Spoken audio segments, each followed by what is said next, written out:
नमस्कार, वेलकम, स्वागत। मैं सुरेश कुमार मिठारवाल। आज हम राजनीतिक शक्ति का सेकंड पार्ट पढ़ेंगे। पहले वाली वीडियो में हमने पढ़ा था राजनीतिक शक्ति के स्रोत, अर्थ, परिभाषा। आज हम पढ़ेंगे राजनीतिक शक्ति के प्रमुख सिद्धांत। प्राचीन काल से अब तक राजनीति के स्वरूप को लेकर, राजनीति विषय को लेकर अलग अलग विचारकों ने अपने अलग अलग सिद्धांत प्रस्तुत किए हैं। मुख्यतः राजनीतिक शक्ति के 4 सिद्धांत हैं। नंबर 1, वर्ग प्रभुत्व का सिद्धांत। वर्ग प्रभुत्व के सिद्धांत का मानना है कि राजनीतिक शक्ति किसी एक विशेष वर्ग में निहित होती है। इस सिद्धांत के प्रमुख प्रतिपादकों में मार्क्सवाद को मुख्य माना जाता है। मार्क्सवादी विचारकों ने राजनीतिक शक्ति का यह सिद्धांत प्रस्तुत किया। मार्क्सवादियों का मानना है कि विश्व में आर्थिक या भौतिक तत्व ही एक ऐसा है जिस वर्ग का उस पर आधिपत्य होगा वही शक्तिशाली होगा। मार्क्सवादियों ने आर्थिक तत्व या भौतिक तत्व के आधार पर समाज को 2 वर्गों में बांटा। एक बुर्जुआ वर्ग, दूसरा सर्वहारा वर्ग। बुर्जुआ वर्ग में उन लोगों को शामिल किया गया जो आर्थिक रूप से संपन्न हैं, उत्पादन के संपूर्ण साधनों पर उनका आधिपत्य है, और मार्क्स का मानना है जिस वर्ग के हाथ में उत्पादन वितरण का आधिपत्य होगा उसी वर्ग के हाथ में आर्थिक शक्ति के साथ राजनीतिक शक्ति भी होगी। मार्क्स का मानना है दूसरा वर्ग सर्वहारा वर्ग होगा। सर्वहारा वर्ग जो आर्थिक रूप से कमज़ोर होगा, यह वर्ग सदैव बुर्जुआ वर्ग का द्वारा शोषित किया जाएगा, उन्हीं पर आश्रित होगा। मार्क्स कहता है राजनीतिक शक्ति से आर्थिक शक्ति का निर्धारण नहीं होता, आर्थिक शक्ति से ही राजनीतिक शक्ति का निर्धारण होता है। अर्थात मूल केंद्र बिंदु आर्थिक शक्ति है, और आर्थिक शक्ति के आधार पर ही मार्क्स ने वर्ग को 2 भागों में बांटा। बुर्जुआ वर्ग जो शक्तिशाली वर्ग है, सर्वहारा वर्ग जो एक कमज़ोर वर्ग है या गरीब वर्ग है। राजनीतिक शक्ति का दूसरा सिद्धांत है विशिष्ट वर्गीय सिद्धांत। इस सिद्धांत के समर्थकों का मानना है राजनीतिक शक्ति का निर्धारण व्यक्ति की योग्यता, उसकी कुशलता और उसके प्रबंध करने की क्षमता और नेतृत्व के आधार पर ही की जाती है। विशिष्ट वर्गीय सिद्धांत योग्यता, कुशलता, प्रबंध क्षमता व नेतृत्व के आधार पर समाज को दो वर्गों में बांटता है। नंबर 1 शक्तिशाली वर्ग, नंबर 2 सामान्य वर्ग। विशिष्ट वर्गीय सिद्धांत के प्रमुख समर्थकों में पेरेटो, मास्को, मिचेल्स, शुम्पीटर, डी.एच. कोल आदि को शामिल किया जाता है। इन सभी विचारकों का मानना है कि जो शक्तिशाली वर्ग होंगे वो क्षमता के आधार पर, योग्यता के आधार पर, कुशलता के आधार पर ही उनका निर्धारण होता है। इन्होंने बताया राजनेता जो कुशल नेतृत्वकर्ता होते हैं, प्रशासक जिसमें कुशलता प्रबंध क्षमता होती है, वकील, डॉक्टर, शिक्षक, व्यापारी वर्ग जो वर्ग हैं ये सभी शक्तिशाली वर्ग होते हैं और ये इसी वर्ग के द्वारा राजनीतिक शक्ति का संचालन किया जाता है, क्योंकि यही वह वर्ग है जो राजनीति के प्रति सक्रिय सहभागी होता है। और जो वर्ग राजनीति के प्रति सक्रिय होगा, सहभागी होगा, राजनीतिक या शासन से संबंधित नीति निर्माण में अधिक से अधिक भाग लेगा या उन्हें प्रभावित करेगा, वही वर्ग शक्तिशाली वर्ग होता है। नंबर 2 सामान्य वर्ग। इस सिद्धांत का मानना है कि अधिकांश जनता सामान्य वर्ग में आती है। यह वर्ग राजनीति के प्रति उदासीन होता है। इस वर्ग का राजनीति से कोई संबंध नहीं होता, केवल वोट देना तथा अपने उद्देश्यों को पूरा करना ही इनका उद्देश्य होता है, जो वर्ष में 1 या 2 बार ही ऐसे अवसर आते हैं। नंबर 3 नारीवादी सिद्धांत।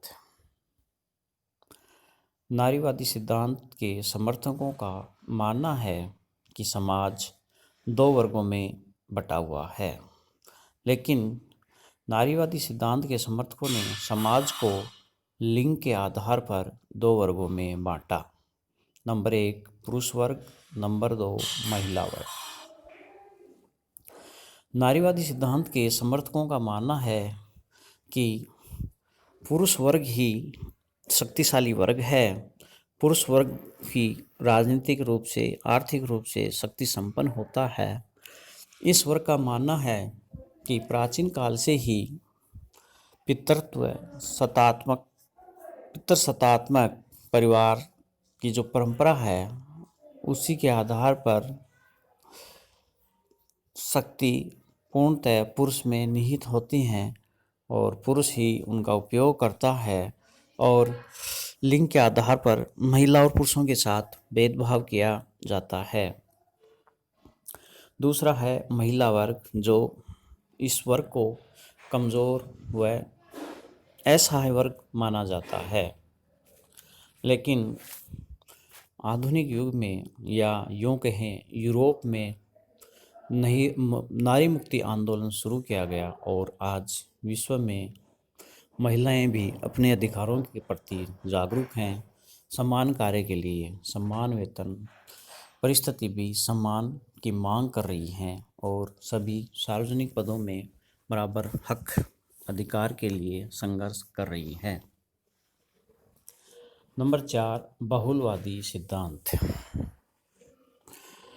बहुलवादी सिद्धांत के समर्थकों में मुख्यतः रॉबर्ट डहेल, बर्नार्ड शॉ, बैरूच, बर्क, हॉलैंड आदि का मानना है कि समाज शक्ति के आधार पर 2 वर्गों में नहीं अनेक वर्गों में बटा होता है।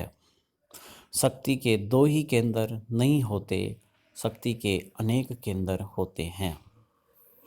बहुलवादी सिद्धांत का मानना है राज्य भी उसी प्रकार एक संघ है जिस प्रकार समाज, मजदूर संघ, किसान संघ, व्यापारी संघ। तो बहुलवादियों का कहना है कि शक्ति किसी एक ही वर्ग में निहित नहीं है। शक्ति अनेक वर्गों में निहित है और सभी वर्गों के द्वारा शक्ति का लगभग समान रूप से प्रयोग किया जाता है।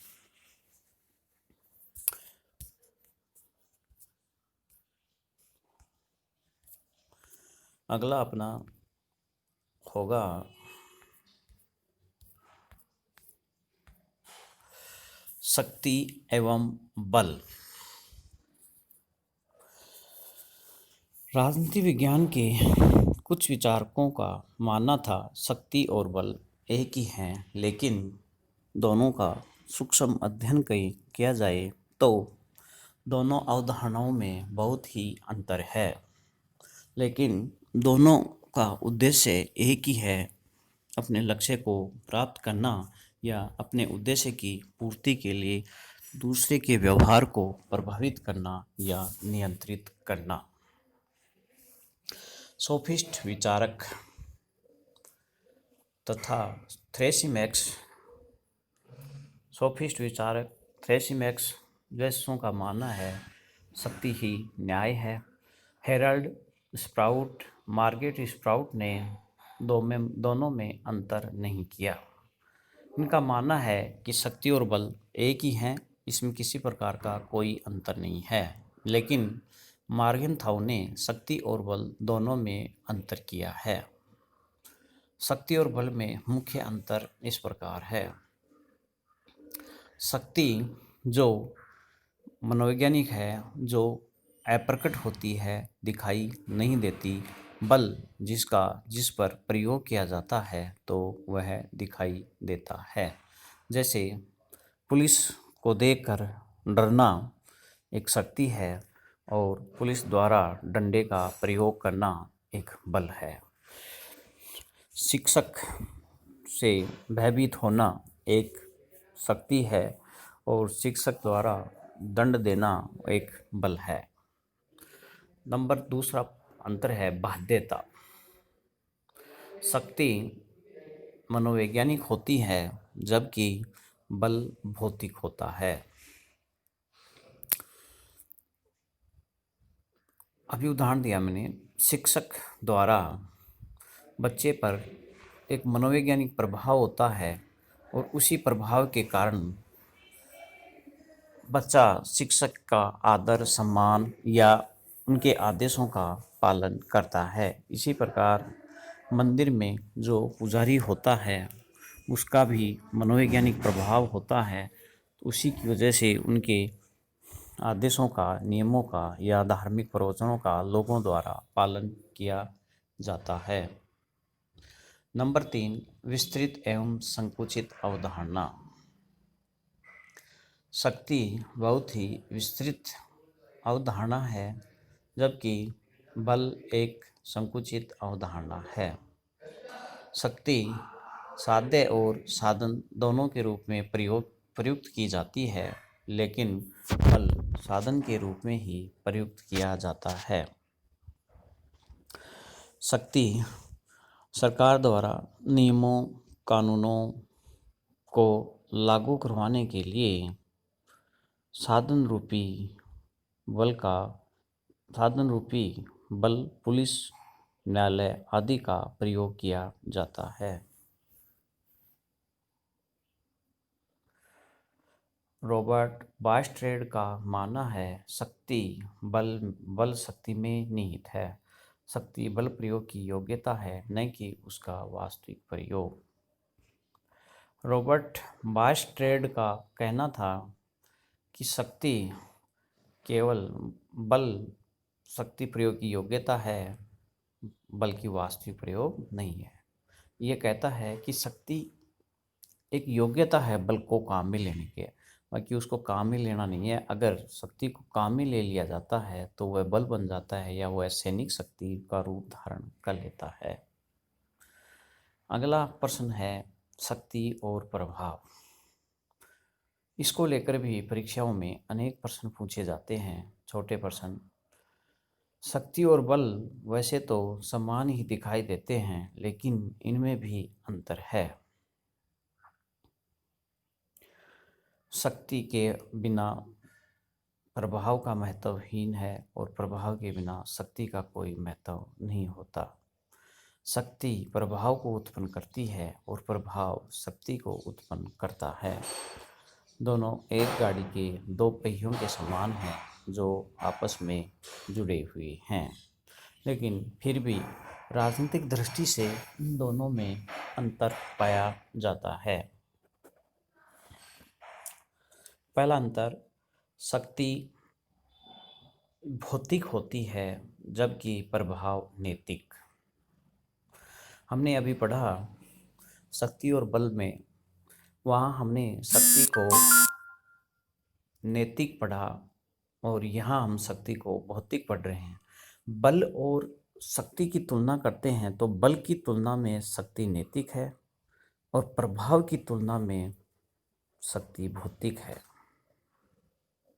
प्रभाव नैतिक है जो हमारे मूल्यों, आदर्शों एवं हमारे सेवा भाव, करुणा भाव, दया भाव इनमें निहित होता है, जबकि शक्ति एक भौतिक है।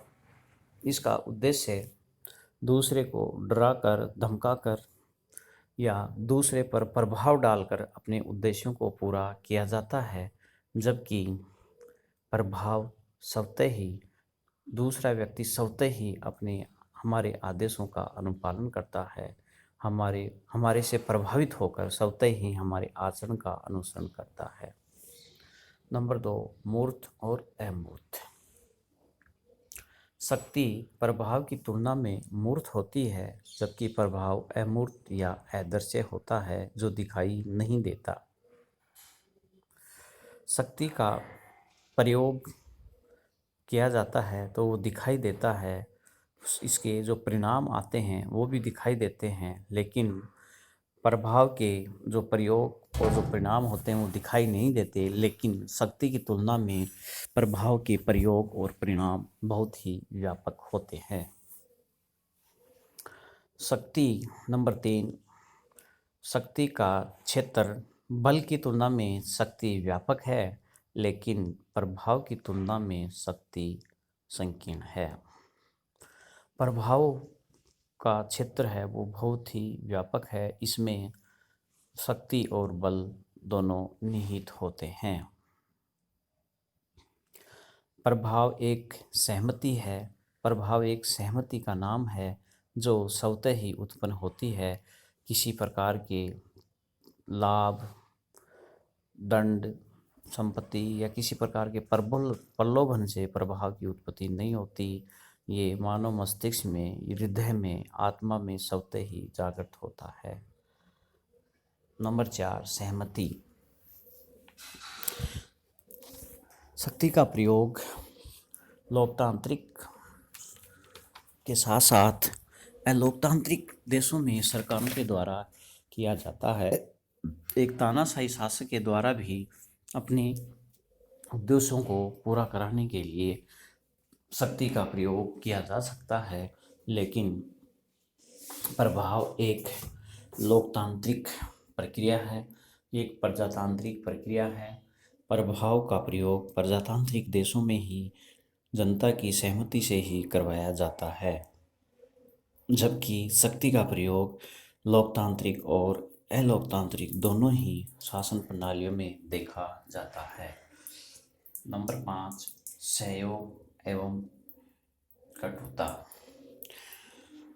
जहाँ प्रभाव के द्वारा किसी के व्यवहार को परिवर्तित किया जाता है या अपने अनुकूल बनाया जाता है, वहाँ दोनों के मध्य आपसी सहयोग, समन्वय, तालमेल की भावना पाई जाती है, आदर की भावना पाई जाती है।